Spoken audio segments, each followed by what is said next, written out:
নমস্কার বন্ধুরা, আমাদের এই লাদাখ সিরিজে আজ চলুন আমাদের সাথে এমন দুটি জায়গায় যেগুলি প্রকৃতি প্রেমীদের জন্য স্বর্গ। প্রথমটি হচ্ছে অসাধারণ সুন্দর এবং অবিকল চাঁদের মতো ভূমি, যেটিকে মুনল্যান্ডও বলা হয়, এবং তার সাথে আমরা আজ যাব শান্তিপূর্ণ লামায়ুরু মনেস্ট্রিতে। আর দ্বিতীয়টি হলো সোমোরিরি লেক, যেটাতে আমরা পরে আসছি।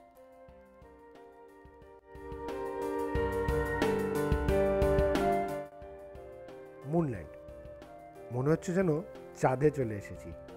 এটি এমন এক জায়গা যেখানে প্রকৃতি চাঁদের ভূমিকে তৈরি করেছে।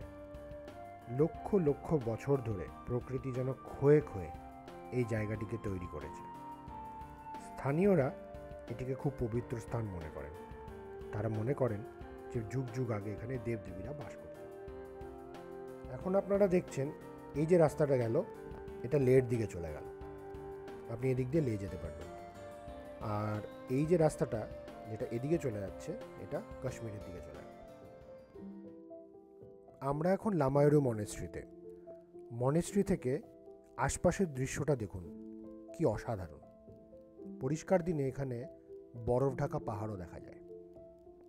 এটি আমরা এখন লামায়ুরু মনেস্ট্রির গেটেতেই আছি। আমরা এবার এগিয়ে যাব লামায়ুরু মনেস্ট্রির দিকে। লামায়ুরু মনেস্ট্রি লাদাখের প্রাচীনতম বৌদ্ধ মঠগুলির মধ্যে অন্যতম। এখানে এসে যেমন আপনি আধ্যাত্মিক শান্তি পাবেন, তেমন এই প্রাচীন স্থাপত্য আপনার মন কেড়ে নেবে। এখানে দালাই লামাও এসেছিলেন।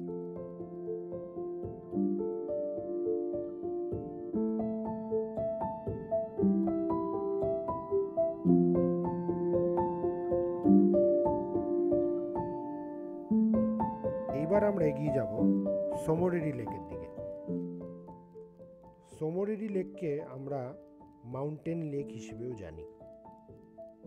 এটা লে সিটি থেকে 219 কিলোমিটার মতো দূরে। আর এটিও প্যাংগং লেকের পরে আরেকটি আকর্ষণ লাদাখ সিরিজের।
তো আপাতত আমরা এখন সোমোরিরিতে উপভোগ করছি প্রকৃতি এক নতুন এবং অদ্ভুত দৃশ্য।